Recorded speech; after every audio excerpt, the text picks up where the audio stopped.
독서 습관을 들이려면요, 일단은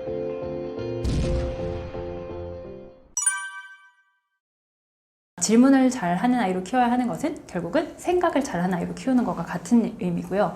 두 번째는요, 질문을 잘 하는 아이는 리더가 될 수가 있습니다. 어떤 이렇게 일이 있을 때 그대로 받아들이는 것이 아니고 자기가 생각을 해서 문제를 제기할 수 있는 거잖아요. 그러니까 뭐 실리콘밸리 이런 인재들도 보면은 거기서는 질문하는 법을 초등학교 1학년 때부터 배운다고 해요.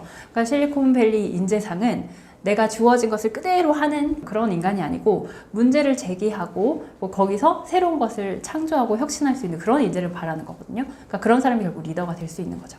그리고 세 번째는요, 질문을 해서 얻은 답이 결국은 진짜 내 거예요. 주입식으로 이러해 라고 아는 것이 아니고 내가 스스로 이게 왜 이렇게 됐지? 질문을 하고 거기에 대한 답을 고민해서 얻으면 정말로 내 것이 확실하게 되고 기억도 오래 할 수가 있겠죠.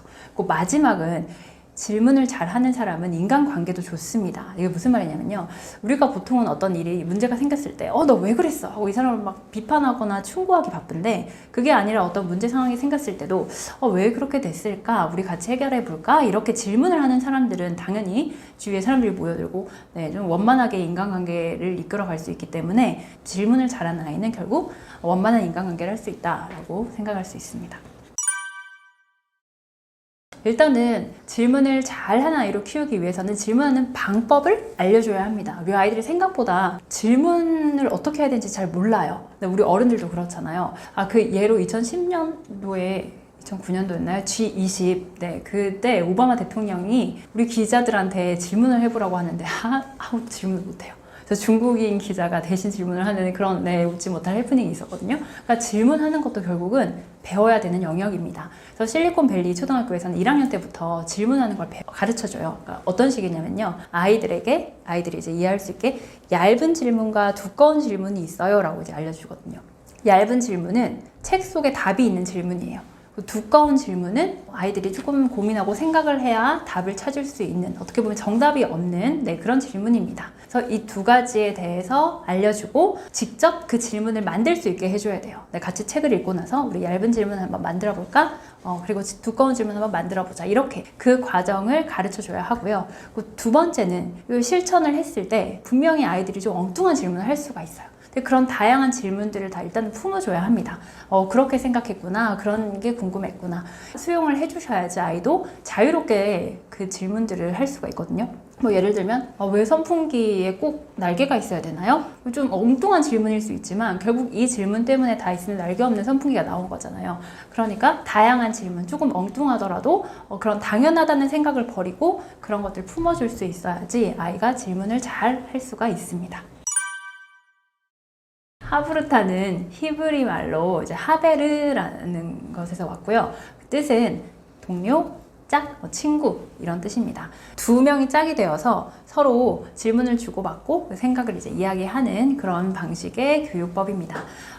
탈무드에서 하나 이제 예를 들어볼게요. 랍비가 이렇게 질문을 합니다. 굴뚝 청소를 하는데 한 명은 얼굴에 검댕이가 이렇게 묻어 있고 한 명은 깨끗해요. 자, 그러면은 누가 씻을까요? 이런 이야기가 이제 탈무드에 나오거든요. 근데 이 질문에 답이 몇 가지일까요?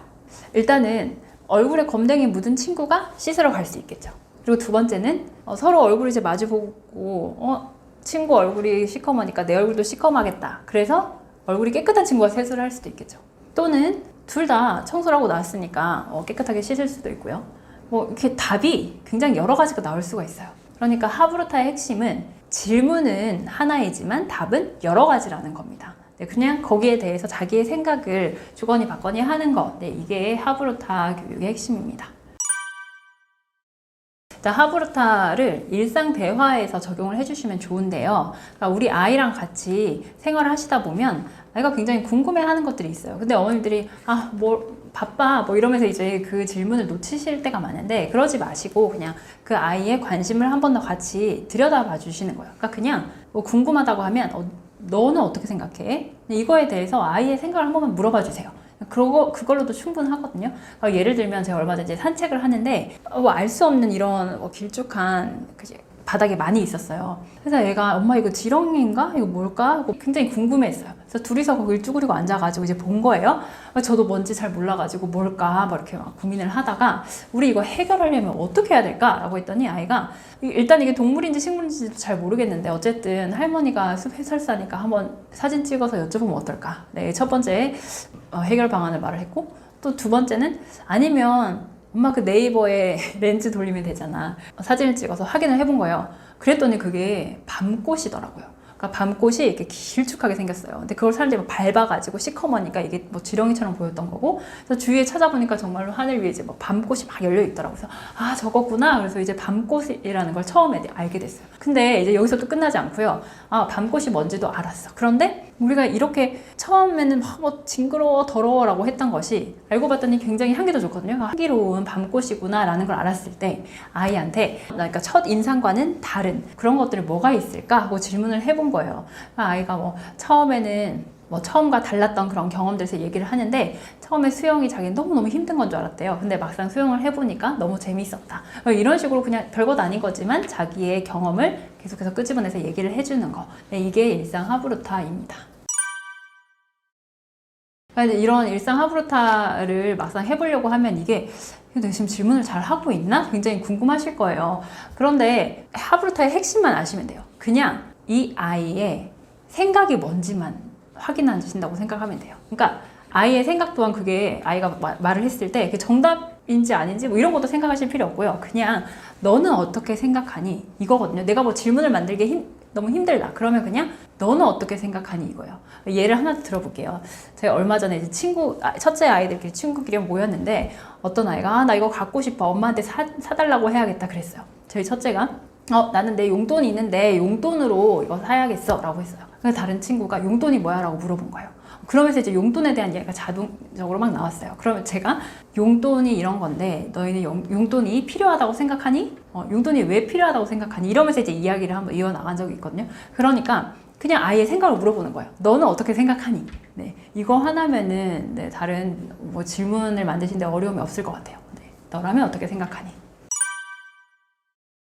독서 습관을 들이려면요, 뭐 독서가 아니라 모든 습관들이 그럴 텐데 일단은 루틴이 있어야 돼요. 반복적으로 이걸 할 수 있도록 시간을 정하고 장소를 정하고 이런 식의 어떤 루틴이 될 수 있도록 해야 되고요.